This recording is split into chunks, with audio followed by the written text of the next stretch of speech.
घर परिवारों में जब बच्चा होता है, बच्चे को देखते बराबर बहुत खुशी होती है। उस बच्चे को देखते बराबर माँ और पिता बोलना शुरू कर देते, अरे इसकी आंखें मेरी तरह है, इसकी नाक इसके मामा की तरह है, इसके बाल अपने पिता की तरह है, इसका स्किन का कलर अपनी दादी की तरह है। सो ऐसा क्यों होता है बच्चों? This is called as the transmission of characters from one generation to another generation. यानी जो भी गुण, जो भी कैरेक्टर्स माता पिता में है, उनमें से कुछ कैरेक्टर बच्चे के पास आते हैं और कुछ कैरेक्टर ऐसे होते हैं जो बच्चे में न्यू हैं, नए हैं, और वो कैरेक्टर्स ना ही उनके माता में है ना ही उनके पिता में है। हमारे पिछले जेनेटिक्स के लेक्चर में हमने ये समझ लिया था कि ये इनहेरिटेंस क्यों होता है। इस इनहेरिटेंस के बारे में विश्व को सबसे पहले बहुत ही अच्छी तरीके से बताया था ग्रिगोर जोहान मेंडल ने, जिनको हम बोलते हैं फादर ऑफ जेनेटिक्स। मेंडल ने इस बात की खोज कर ली थी कि there is a factor which is responsible for transmitting characters from one generation to another generation. आज के तारीख में इसी फैक्टर को हम जीन्स बोलते हैं। तो ये जीन्स होता क्या है, चलो बायो का बेसिक के हिसाब से पढ़ते हैं। अब बात यह बेटा, हर organism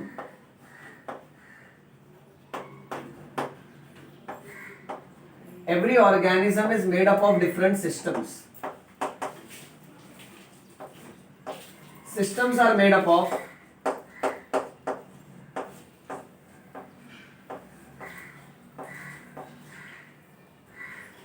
organs.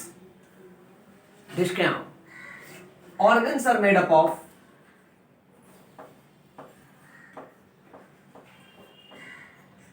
tissue. Tissue is made up of cell. Cell के सेंटर में तुझे मिलेगा न्यूक्लियस। न्यूक्लियस के अंदर you will find chromosomes. Chromosomes contain the most important genetic material, that is DNA. And DNA के अंदर होता है genes. अब सीखना यह है कि हमने हमारे पिछले जेनेटिक्स के लेक्चर में, पिछले सारे जेनेटिक्स के सीरीज में हमने क्रोमोसोम्स के बारे में और हमने जीन्स के बारे में काफी डिटेल में पढ़ा था। फिर जाके हमको पता चला कि ये क्रोमोसोम्स और जीन्स के बदौलत कोई भी कैरेक्टर या गुण एक पीढ़ी से होते हुए दूसरे पीढ़ी में जाता है। बट ये कैरेक्टर एक्सप्रेस कैसे करता है? यानी अगर मेरे मदर के पास कर्ली हेयर है, घुंघराले बाल, एकदम एकदम कर्ली, उंगली डाला कि उंगली अटक जाएगा अंदर, ओके। अब मेरे पास भी कर्ली बाल है, तो ऐसा क्यों? ये तो हमने समझ लिया पिछले लेक्चर से, क्योंकि the gene for curly hair has been transmitted from my mother to me. Curly hair तय करने वाला जो जीन है वो मेरे माता पिता के जनरेशन से होते हुए मेरे बॉडी में आया है। अब सवाल ये उठता है कि जीन तो डीएनए का एक टुकड़ा है, ओके। जीन डीएनए का टुकड़ा है जो क्रोमोसोम का हिस्सा है। क्रोमोसोम न्यूक्लियस में, न्यूक्लियस सेल में है। सो एक सेल के अंदर ये जो जीन है, ये जीन कैसे एक्सप्रेस करता है, वो कैसे शरीर को बताता है कि भाई तुझे कर्ली हेयर ही बनाना है, तुझे स्ट्रेट हेयर नहीं बनाना है। सो कैरेक्टर्स एक्सप्रेस कैसे होता है ना, वो हम लोग आज के इस चैप्टर में पढ़ने वाले हैं। सो नमस्ते बच्चों, मेरा नाम है doctor Vaibhav Awasthi and we are back with our amazing subject that is yoyo bio. Biology के आज के इस क्लास में we are starting with a new chapter called as molecular basis of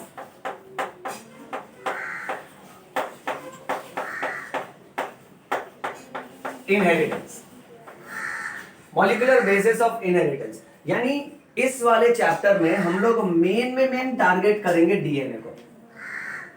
सो इस चैप्टर के शुरुआत में पहले हम लोग जेनेटिक मटेरियल के बारे में पढ़ेंगे। अलग अलग साइंटिस्ट ने कैसे जेनेटिक मटेरियल को ढूंढा है, कैसे उसको खोजा है बेटा, ओके। उसके बाद फिर बीच में एक सेक्शन आएगा जहां हम सिर्फ डीएनए के बारे में पढ़ेंगे। फिर बीच में नेक्स्ट लेक्चर में हम पढ़ेंगे डीएनए रेप्लिकेट कैसे होता है, डीएनए डिवाइड कैसे होता है बेटा, ताकि डीएनए का एक्स्ट्रा कॉपी बन पाए। फिर हम लोग पढ़ेंगे आरएनए के बारे में, आरएनए के टाइप्स के बारे में। फिर हम लोग एक सेपरेट लेक्चर में जाएंगे जहां हम लोग जेनेटिक कोड पढ़ेंगे, कोडिंग पढ़ेंगे। सर आज के जमाने में हर कोई कोडिंग सीख रहा है, नहीं नहीं नहीं, अपना जेनेटिक कोडिंग एकदम ही अलग होने वाला है, अलग ही लेवल का। उसके बाद हम पढ़ने वाले ट्रांसक्रिप्शन ट्रांसलेशन। ट्रांसक्रिप्शन ट्रांसलेशन बहुत ही ज्यादा तोड़ टॉपिक होगा, जहां हम ये समझ जाएंगे कि जीन एक्सप्रेस कैसे करता है। यानी अगर मेरे पास समझो मेरे फादर से एक जीन आया, ओके राइट, और वो जीन मेरा स्किन कलर तय करने वाला है, तो वो स्किन कलर तय कैसे करेगा, कैसे एक्सप्रेस करेगा, प्रोटीन्स बना के। और प्रोटीन बनाने के 2 स्टेप होते हैं, ट्रांसक्रिप्शन और ट्रांसलेशन। फिर इसके बाद लास्ट एक आंसर होगा लैक ऑपेरॉन का। सो इसके लिए तैयार रहिएगा। आज हम लोग इंट्रोडक्शन और ओरिएंटेशन कर लेते हैं इस चैप्टर का। अब ये पूरा का पूरा जो मॉलिक्यूलर बेसिस ऑफ इनहेरिटेंस है, इसकी कहानी शुरू हुई थी इन द ईयर 1869।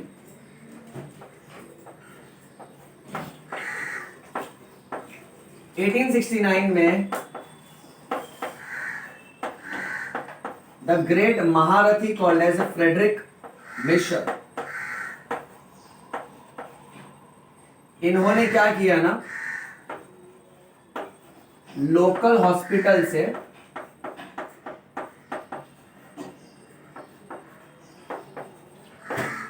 बहुत सारे इस्तेमाल किए हुए बैंडेजेस उठा लिए। बैंडेज नहीं होता, हम पट्टी करते हैं ना, किसी को मार लग जाती है, चोट लग जाती है, सो उस जख्म पे मलहम लगा के हम पट्टी करते हैं।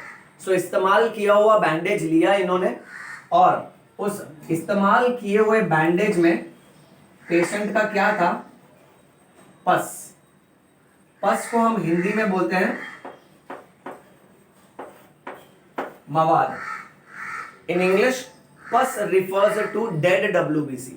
शरीर में जहां पर भी पस फॉर्मेशन होता है ना, तो ये समझ जाओ कि जब भी हमारे WBC यानी हमारे रक्षक सोल्जर सेल्स जब किसी भी जर्म या बैक्टीरिया से लड़ते हैं, इस लड़ाई में हमारे WBC भी मरते हैं, और उन मरे हुए WBC का जो पानी होता है चिकट चिकट येलोइश व्हाइट कलर का, that sticky fluid is called as पस।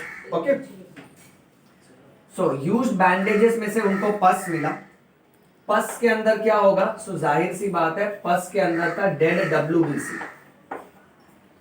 अब WBC बोले तो व्हाइट ब्लड सेल। कहानी सुन ध्यान से, व्हाइट ब्लड सेल यानी अल्टीमेटली ये सेल है। हम यहां पहुंच गए, देखो सेल।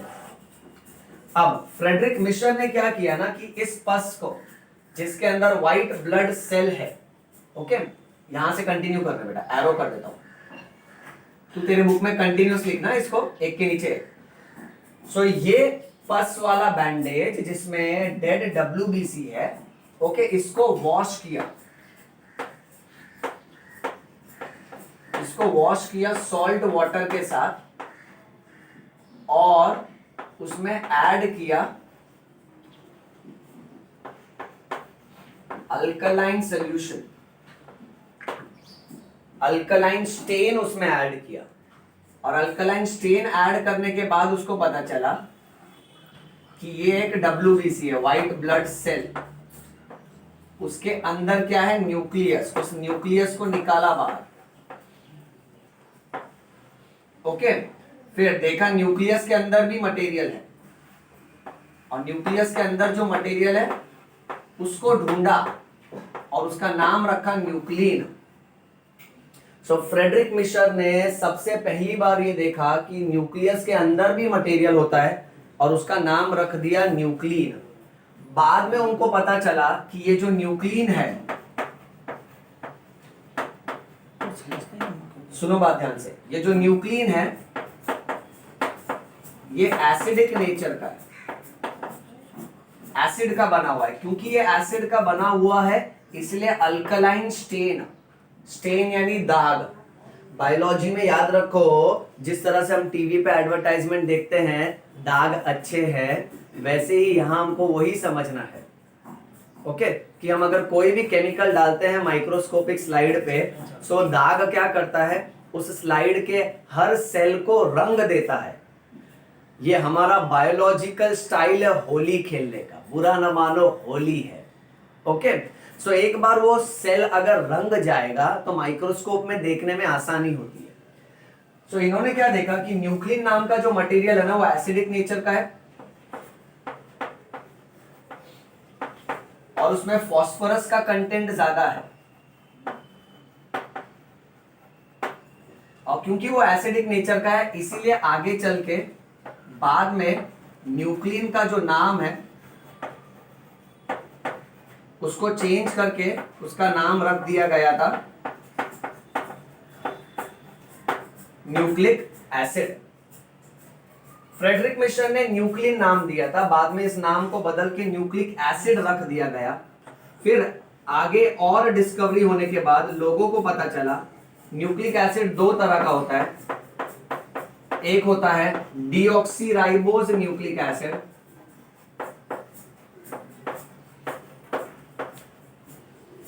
और दूसरा होता है राइबोज न्यूक्लिक एसिड।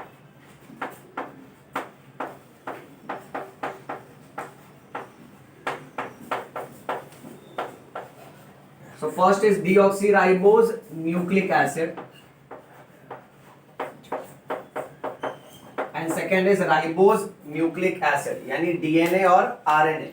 और डीएनए और आरएनए में से मेन जो ज्यादा इंपॉर्टेंट है हम इंसानों में, वो है डीएनए। मेन जो हम इस चैप्टर में काफी डिटेल में पढ़ने वाले वो है डीएनए। ओके, सो डीएनए को मैं चमका देता हूं।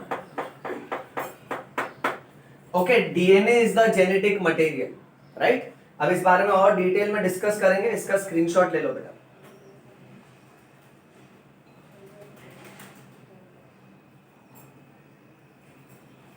डन, ऑलराइट, इसको रब कर देते हैं।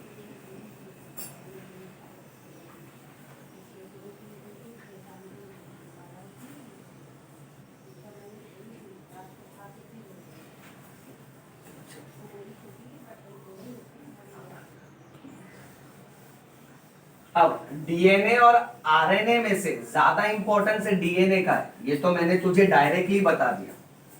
पर पुराने जमाने में, उस समय में लोगों को इस बारे में श्योरली नहीं पता था। इसकी खोज कैसे की गई ये देखो। उस जमाने में लोगों को क्या आइडिया था मैं बताता हूं तुमको। लोगों को इतना पता था हर सेल के अंदर कार्बोहाइड्रेट्स, प्रोटीन्स, फैट्स ऐसे न्यूट्रिएंट्स होते हैं। उसमें से प्रोटीन्स की जानकारी बहुत ज्यादा थी लोगों को मालूम था कि proteins are responsible for repair of wear and tear of the body, यानी शरीर में अगर कुछ भी टूटता है, फूटता है, रिपेयर करना है, नया चीज बनाना है तो प्रोटीन्स काम आता है। Proteins are forming our hormones and enzymes. हमारे जितने भी हॉर्मोन्स और एंजाइम्स है, अधिकतम हॉर्मोन्स और एंजाइम्स प्रोटीन्स के बने होते हैं। ओके, हमारा हीमोग्लोबिन भी प्रोटीन का बना है। हमारे मसल्स के अंदर, बोन्स के अंदर भी प्रोटीन है। हमारा स्किन, हेयर और नेल भी प्रोटीन्स का बना है। इस प्रोटीन को बोलते हैं केराटिन। केराटिन नाम का प्रोटीन हमारे स्किन, हेयर और नेल में होता है बेटा। सो प्रोटीन का इंपॉर्टेंस बहुत ज्यादा था उस टाइम पे। इसीलिए लोगों को क्या लगता था कि कोई भी कैरेक्टर जब एक पीढ़ी से दूसरे पीढ़ी में जाता है, वो कैरेक्टर को ले जाने का काम कौन करता है? प्रोटीन करता है। सो कुछ लोगों को लगता था protein is the genetic material, कुछ लोगों को लगता था कि RNA is the genetic material, यानी कोई भी कैरेक्टर को एक पीढ़ी से दूसरे पीढ़ी में ले जाने का काम आरएनए का है। बट असलियत में बच्चों कहानी ऐसी थी कि असली हीरो कोई और ही था। असली हीरो था DNA. DNA is the genetic material, यानी एक पीढ़ी से दूसरे पीढ़ी में अगर कैरेक्टर को ले जाना है तो डीएनए के माध्यम से जाता था। सो मुझ में कोई भी गुण अगर मेरे माता पिता की तरह है, इट इज बिकॉज उनका डीएनए मेरे इसमें आया, उनका जीन्स मेरे इसमें आया। सो यहां अब हम कहानी ये लिखेंगे कि पहले के जमाने में लोगों को क्या क्या लगता था। कुछ लोगों को लगता था protein is the genetic material,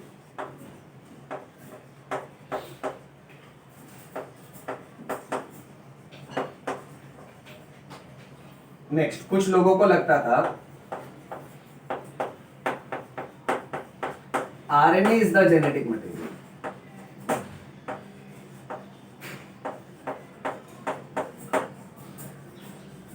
RNA का तो ऐसा हुआ, बाद में रिसर्च करके ये पता चला कि आरएनए वाकई में जेनेटिक मटेरियल है, बट कुछ कुछ वायरसेस में ही सिर्फ।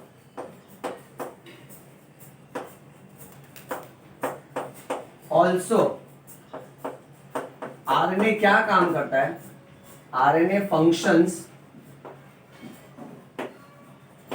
As adapter molecule, messenger molecule and catalytic molecule। कोई भी चेंज को एडजस्ट करवा के देने वाला अडेप्टर, कोई भी मैसेज को पहुंचाने वाला मैसेंजर, और कोई भी केमिकल को तोड़ने वाला कैटालाइटिक।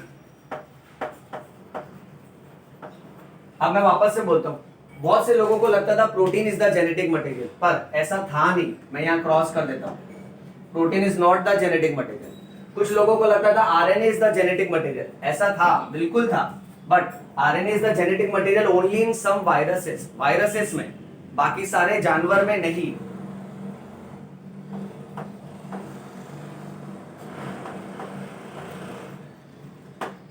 द मेन ट्रुथ, सबसे ज्यादा जरूरी सच्चाई क्या निकली? That DNA is the genetic material. DNA is the genetic material. अब इस बात को प्रूव करने के लिए 3 एक्सपेरिमेंट्स किए गए बेटा, 3 एक्सपेरिमेंट्स। ओके, पहला है ग्रिफिथ्स एक्सपेरिमेंट, दूसरा है एवरी मैक्लॉयड एंड मैकार्टीज एक्सपेरिमेंट, और तीसरा है Hershey and Chase experiment. Sir ये क्या भयंकर शब्द बोला आपने। हाँ, ये सब अलग अलग साइंटिस्ट का नाम है बेटा। ओके, जो हम लोग धीरे धीरे करके पढ़ेंगे। आज के लेक्चर में मेन ये 3 एक्सपेरिमेंट में से पहला एक्सपेरिमेंट हम पढ़ेंगे। Experiment number 1। चलो ध्यान दो, मार्केट में नया पिक्चर आया है। जैसे नहीं हमारी हिंदी पिक्चर आती है Don number 1, Coolie number 1, Aunty number 1, वैसे अपना नया मूवी है एक्सपेरिमेंट नंबर 1। इस पिक्चर का हीरो है ग्रिफिथ। इसका पूरा नाम है Frederick Griffith. Okay, Frederick Griffith, but short में ग्रिफिथ भी याद रखा ना, it is more than enough. Vaibhav Awasthi sir, उतना भी याद रखा तो भी चलेगा। ओके, सो फ्रेडरिक ग्रिफिथ जो है ना, ओके, इसने इन द ईयर 1928 एक्सपेरिमेंट किया था, और ये एक ब्रिटिश मेडिकल ऑफिसर था।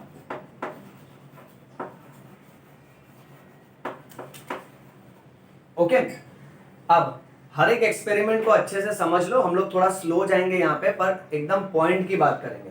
ये तीनों एक्सपेरिमेंट क्यों किए गए थे? क्योंकि ये तीनों एक्सपेरिमेंट से लोगों को ये पता चला DNA is the genetic material. यानी अब लेक्चर में क्या हो रहा है मालूम है कि हमको क्या पता चलने वाला है, वो मैंने तो शुरू में ही बता दिया। शुरुआत में लोगों को लगता था protein is the genetic material, कुछ लोगों को लगता था RNA is the genetic material, but 3 experiment होने के बाद ये कंफर्म हो गया कि DNA is the genetic material. अब ये जेनेटिक मटेरियल डीएनए है, ये कैसे पता चला? इसकी शुरुआत देखो चालू हुई थी ग्रिफिथ्स एक्सपेरिमेंट से। 1928 में ब्रिटिश मेडिकल ऑफिसर जिसका नाम है फ्रेडरिक ग्रिफिथ, इसने एक्सपेरिमेंट किया एक बैक्टीरिया पे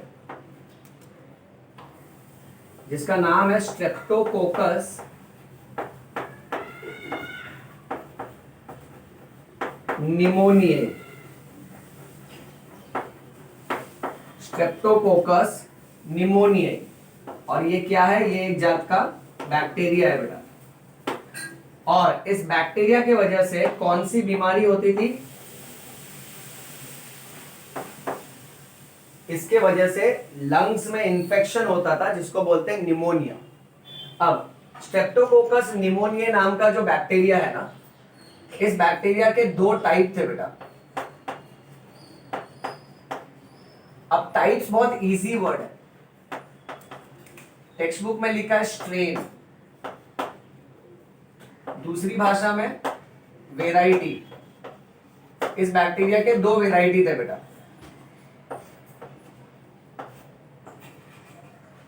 एक वेराइटी था आर स्ट्रेन और एक वेराइटी था S strain.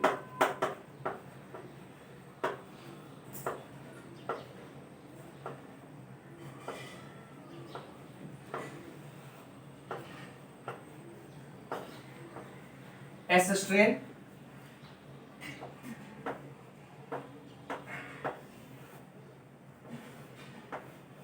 R strain.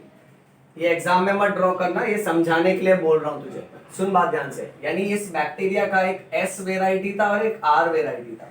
Sir ऐसा नाम क्यों रखा है आर और एस? हाँ, क्योंकि ये देख कहानी कुछ ऐसी है, ये आर वेराइटी है और ये एस वेराइटी है। दोनों में क्या फर्क है?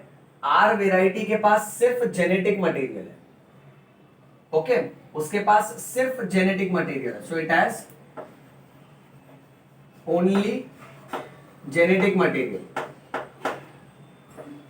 अब वो जेनेटिक मटेरियल डीएनए है, वो हमको नहीं मालूम है। और इसके पास क्या है? इसके पास जेनेटिक मटेरियल है और वो जेनेटिक मटेरियल के साथ साथ कवरिंग भी है, जिसको हम बोलेंगे कैप्सूल। तो इसका जो जेनेटिक मटेरियल है वो ढका हुआ है। अब ये दो तरह के बैक्टीरिया अगर हमारे शरीर में आते हैं तो हमारा शरीर क्या है, इस वाले बैक्टीरिया से आसानी से जीत जाएगा। क्यों? जब हमारा बॉडी के सेल्स इसको अटैक करेंगे तो ये मर जाएगा, पर जब इसको अटैक करेंगे ये मरेगा नहीं। ये क्यों नहीं मरेगा? क्योंकि कुदरत ने इसको क्या दिया? कैप्सूल।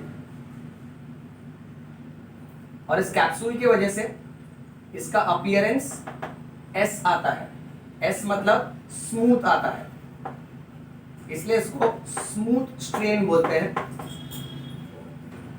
और इसका कोई कैप्सूल नहीं है, इसलिए इसका अपीयरेंस रफ आता है। सो आर स्ट्रेन मतलब रफ स्ट्रेन। तुम सोचो ना, ये दुश्मन है और ये दुश्मन है जिसने बुलेट प्रूफ जैकेट पहना है। अब हम जब लड़ाई कर रहे हैं, गोली मार रहा है, ये हमारे लिए नुकसानदायक नहीं है ज्यादा।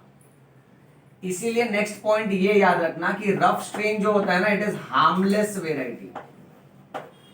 और ये नुकसानदायक है क्योंकि इसके पास खुद का कवच है। So this is harmful variety. अब ये तो बहुत ही लो लेवल इंग्लिश में मैंने लिखा हार्मलेस। हार्मलेस का मतलब होता है नॉन पैथोजेनिक, और ये वाला वेराइटी पैथोजेनिक है बेटा। अब पैथोजेनिक में पैथो का मतलब होता है डिजीज और जेनिक मीन्स टू जेनरेट, यानी ये वेराइटी बीमारी पैदा करता है और ये वेराइटी बीमारी नहीं पैदा कर पाएगा क्योंकि हमारा बॉडी इससे लड़के जीत जाएगा। इसके पास कोई कवच नहीं है खुद की सुरक्षा के लिए। सो ये पैथोजेनिक है, इसके वजह से निमोनिया होगा, इसके वजह से निमोनिया नहीं होगा। इसी पैथोजेनिक वर्ड को और हाईफाई लैंग्वेज में अगर बोलें, so this variety is virulent and this is avirulent. अब यहां एक सवाल शायद तेरे मन में आए कि सर ये तो बैक्टीरिया है, तो आपने ये वायरस वाला वर्ड क्यों लिखा वायरुलेंट? अब सुनो ध्यान से, वायरुलेंट या वायरुलेंस ये ना एक प्रॉपर्टी होती है माइक्रो ऑर्गेनिज्म की। इसको नाम वायरुलेंस क्यों दिया है? क्योंकि वायरुलेंस का मतलब होता है हानिकारक। सो वायरुलेंट का मतलब वायरस होता है ऐसा नहीं, वायरुलेंट यानी हानिकारक। तो एक बैक्टीरिया भी वायरुलेंट हो सकता है, एक वायरस भी वायरुलेंट हो सकता है, तेरा दोस्त भी वायरुलेंट हो सकता है। अगर वो तेरा दोस्त तुझे नुकसान पहुंचा रहा है तो बोलने का यू आर वायरुलेंट। ओके, तू नुकसान पहुंचा रहा है, तू बीमारी पैदा कर रहा है, तू पैथोजेनिक है। गेटिंग इट बेटा? उसको भी तो लगना मांगता है ना, तू यो बायो क्लास अटेंड करके आया है। ओके, सो वायरुलेंट मतलब ये तबाही मचाएगा। ए वायरुलेंट, ए यानी एब्सेंट, तबाही मचाने की फितरत, तबाही मचाने की क्षमता इज एब्सेंट, इसलिए इसको बोलते हैं ए वायरुलेंट। इतना क्लियर है? लास्ट इजी लैंग्वेज में लिख देते हैं,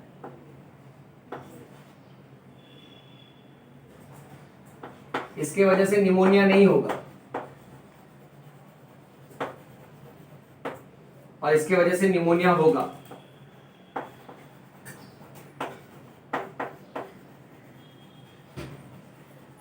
ओके, चलो आगे बढ़ते हैं। इसका पहले स्क्रीनशॉट ले लो बेटा।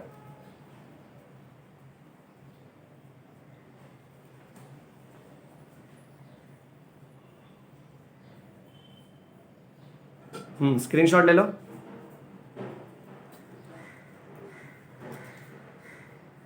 Fine, let's continue. ये निमोनिया वर्ड कट रहा था ना? ओके,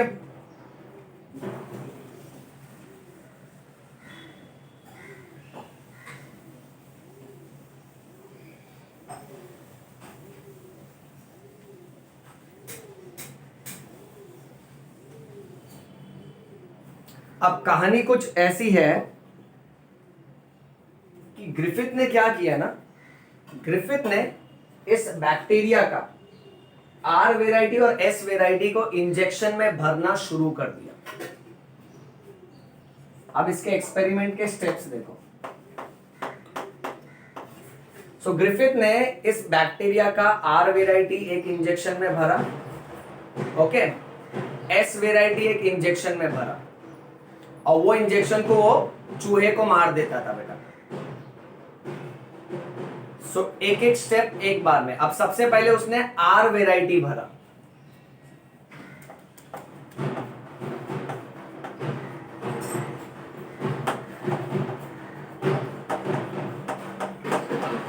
और उसको चूहे में इंजेक्शन के तौर पे मार दिया।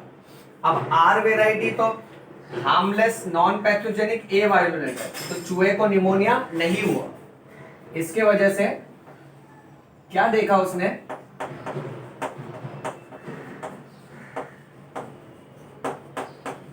चूहा सरवाइव कर गया। सो द माइस सरवाइव, ये पहला स्टेप। दूसरे स्टेप में उसने फिर एस वाला वेराइटी लिया इंजेक्शन में और चूहे को मार दिया।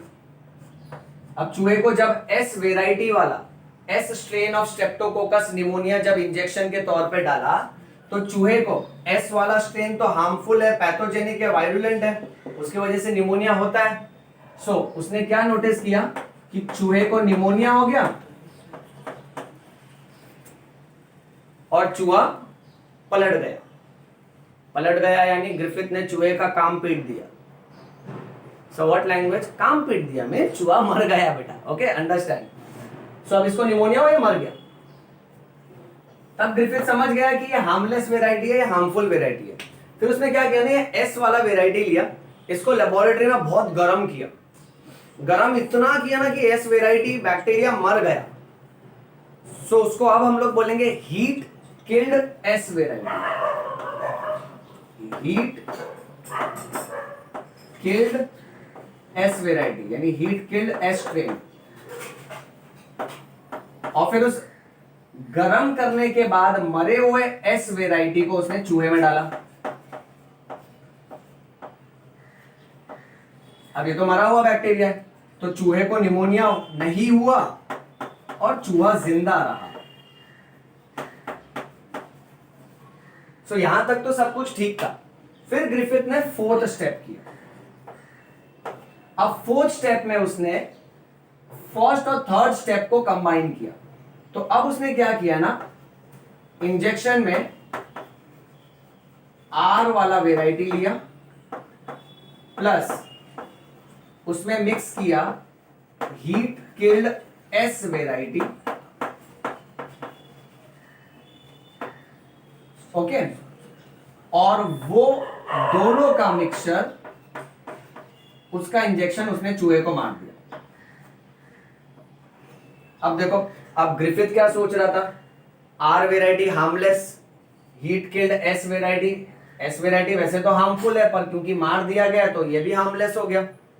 सो फर्स्ट और थर्ड में उसने क्या देखा, चूहा जिंदा था, तो अभी क्या होना चाहिए, चूहा जिंदा रहना चाहिए। यस बेटा।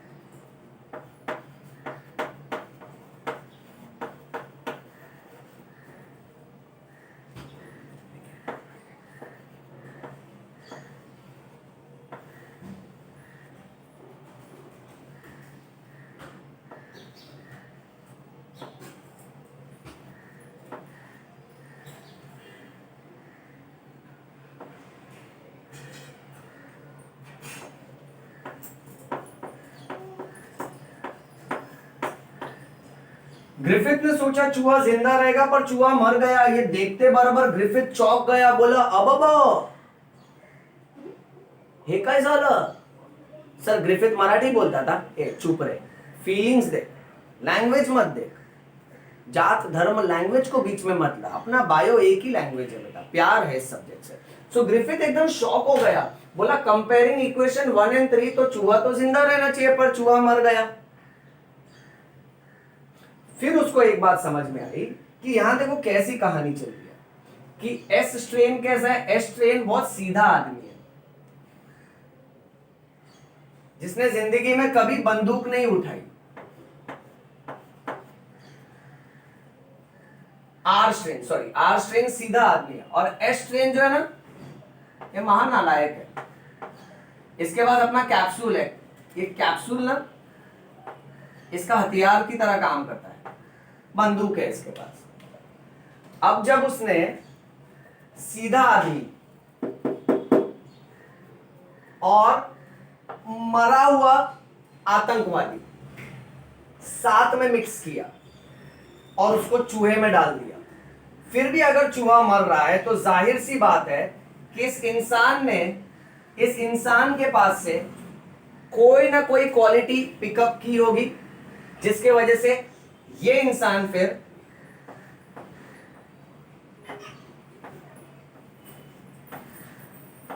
दानव बन गया बेटा।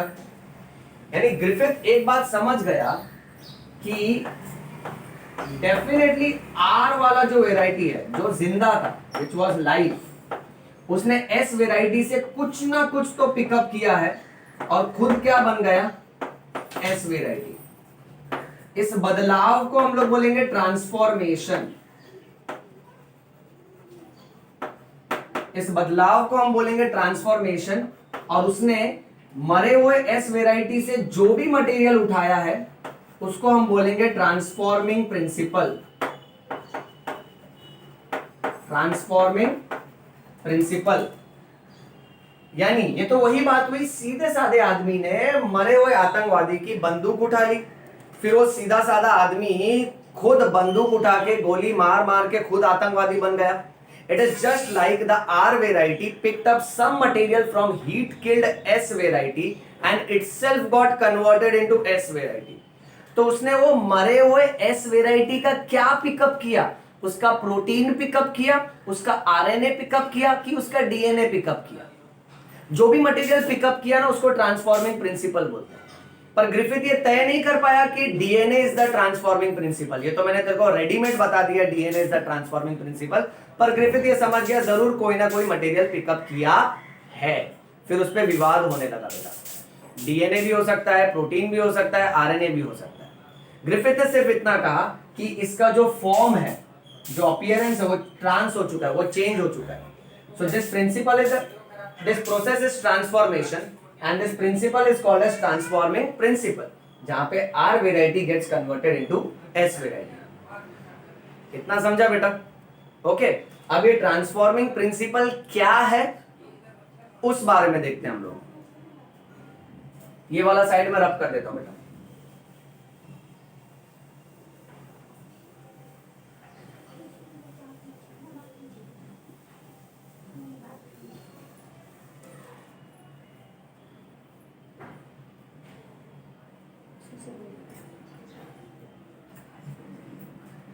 अब एक्सपेरिमेंट नंबर 2,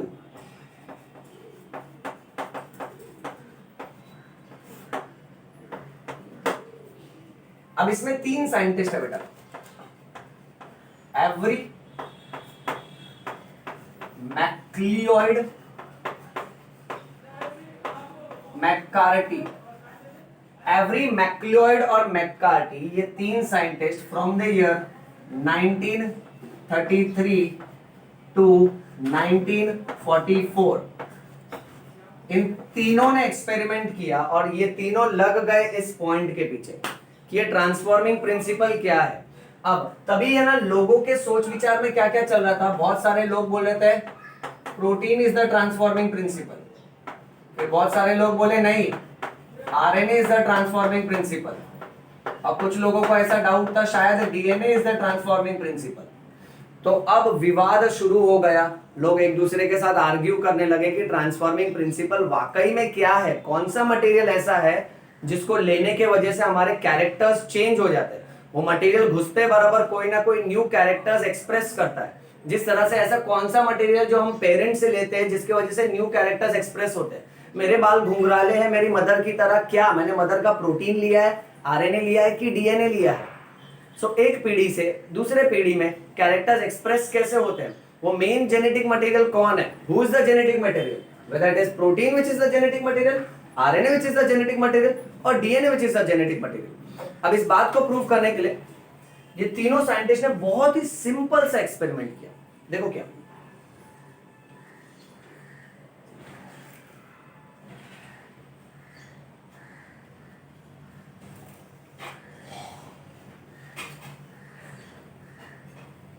टेस्ट ट्यूब, सुनते जाओ बेटा ध्यान से। इन्होंने लोगों से पूछा तुमको किस पे डाउट है, क्या क्या हो सकता है जेनेटिक मटेरियल। बहुत सारे लोगों ने बोला हमको लगता है protein is the genetic material.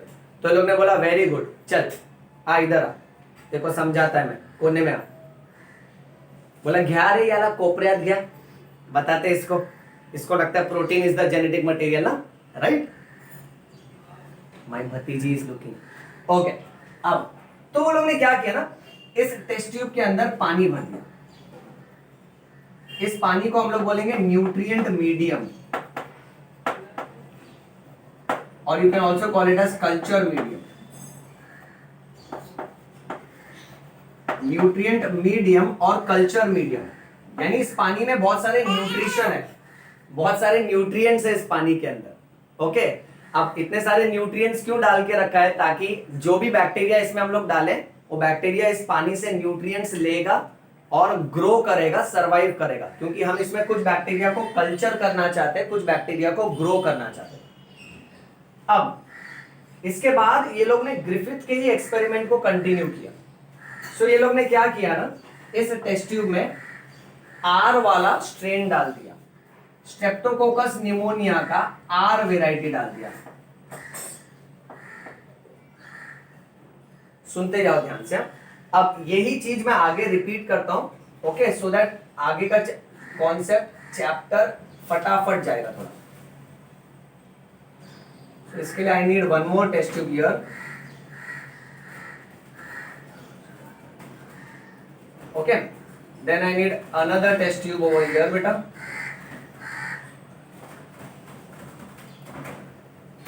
तू ना तेरे बुक में प्रॉपरली स्केल के साथ ड्रॉ करना। 4 टेस्ट ट्यूब कर देते हैं।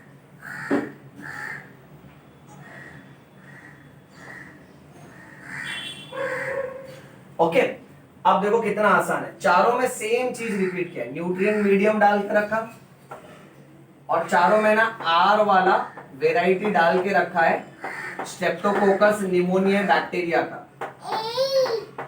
ए बाबू चुप। ओके, सो सबका है ना आर वेराइटी डाल के रखा है। अब यहां क्या हो रहा है ना कि उसने लोगों से पूछा तुमको क्या लगता है what is the genetic material, लोगों ने बोला protein is the genetic material. तो अब पहले वाले टेस्ट ट्यूब में उसने मरे हुए एस वेराइटी का, यहां मैं पूरा लिखता हूं अभी, हीट किल्ड एस वेराइटी के बैक्टीरिया का प्रोटीन्स डाल दिया, सिर्फ प्रोटीन का हिस्सा डाला। अब न्यूट्रिएंट मीडियम क्यों दिया है, ताकि आर वेराइटी उसको खाए पिए और जिंदा रहे। और फिर मरे हुए एस वेराइटी का सिर्फ प्रोटीन डाला।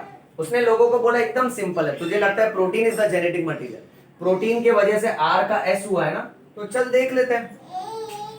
ठीक है, अब ये करने के बाद ये लोग ने क्या नोटिस किया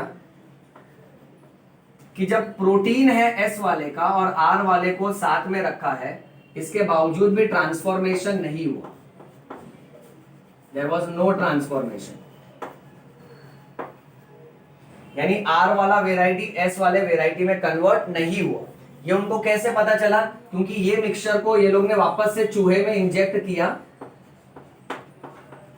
और चूहा जिंदा था, यानी द माइस सर्वाइव। फिर उन्होंने बोला कि ठीक है चलो, पहला डाउट तो क्लियर। बहुत लोग आवाज कर रहा था protein is the genetic material, protein के वजह से कैरेक्टर से ट्रांसफॉर्म होते हैं। ओके, एक बैक्टीरिया दूसरे तरह के बैक्टीरिया जैसा बन जाता है। सो ये बात इधर ही क्लियर है। फिर उसके बाद उसने पूछा बाकी के लोगों से, अब किसको डाउट है? तो कुछ लोग बोले हमको डाउट है, हमको लगता है RNA is the genetic material. बोला बहुत सही, तुम जैसा लोग चाहिए ही दुनिया में। कोई लोग आगे अच्छा खासा एक्सपेरिमेंट करता है, तुम उसका टांग खींचता है, क्रिटिसाइज करता है ना, तेरे को लगता है RNA is the genetic material, तू भी इधर घ्या रे, याला पण कोपऱ्यात घ्या। इसको भी मारते हैं आंख बंद टपली। टपली यानी हाथ से नहीं मारेंगे, कॉन्सेप्ट से मारेंगे। अब देखो यहाँ ये लोग ने क्या किया, सेम चीज। ओके, कल्चर मीडियम लिया, पानी लिया, आर वेराइटी डाल के रखा है। अब मरे हुए S type of Streptococcus pneumonia का सिर्फ और सिर्फ आरएनए डाला यहां पे और इसके साथ मिक्स किया। ओके, अब यहां पर भी अगर आरएनए ट्रांसफॉर्मिंग प्रिंसिपल है तो R strain should get converted into S strain, but ऐसा हुआ नहीं। ओके, सो यहां पर भी they notice that there was no transformation. और इस बात को भी कैसे कंफर्म किया? क्योंकि ये लिक्विड को भी वो लोग ने इंजेक्शन में भर के चूहे को मार दिया और क्या देखा? द चूहा survive, the mice survive. Okay, चलो मूविंग ऑन। अब उसके बाद फिर एक ही मटेरियल बचा, फिर उन्होंने विश्व से बोल दिया बस हो गया, तुम सबका देख लिया, टेस्ट कर लिया। Now let us prove that DNA is the genetic material. अब डीएनए ही बचा है, सो देख लेते हैं। सो न्यूट्रिएंट मीडियम लिया हुआ है, ओके, और जो मरा हुआ यहां लिखा,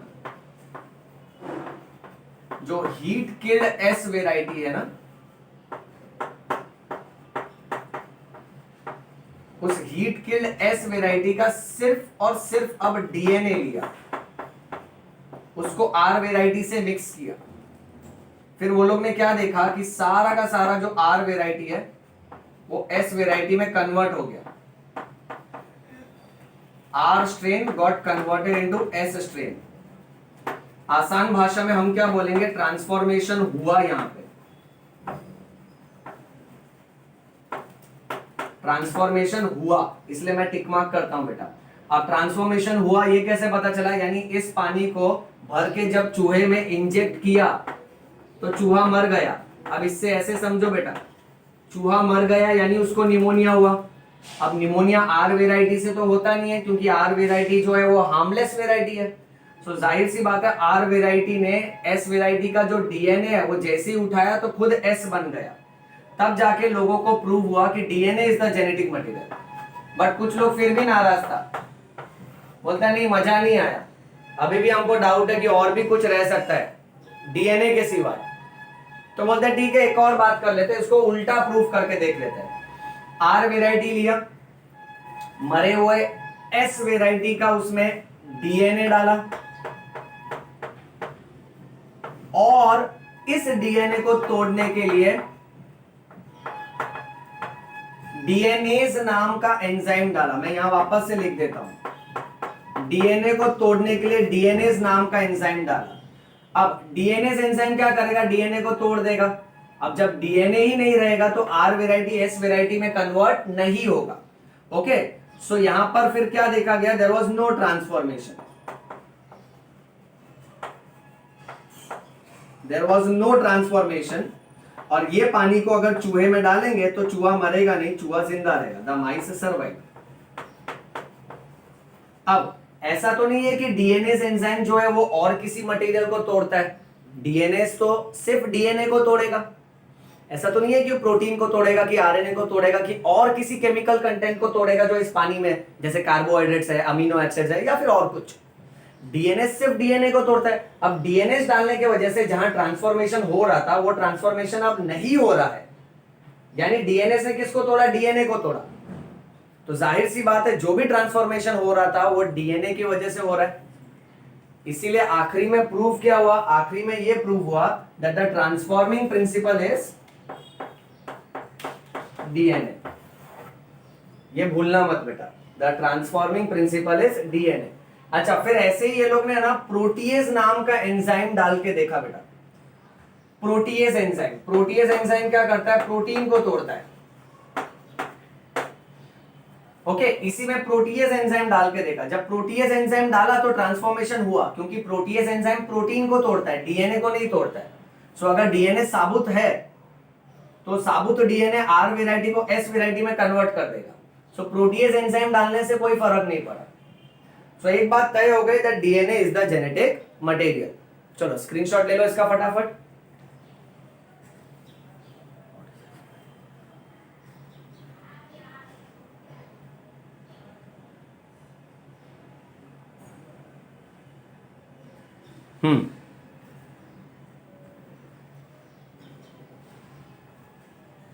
ऑलराइट, सो बच्चों ये था हमारा आज का लेक्चर, जहां हमने मॉलिक्यूलर बेसिस ऑफ इनहेरिटेंस का इंट्रोडक्शन पढ़ा है, ग्रिफिथ एक्सपेरिमेंट पढ़ा है, और एवरी मैक्लॉयड और मैकार्टी ये एक्सपेरिमेंट पढ़ा है। यानी 2 एक्सपेरिमेंट का हो गया स्वाहा।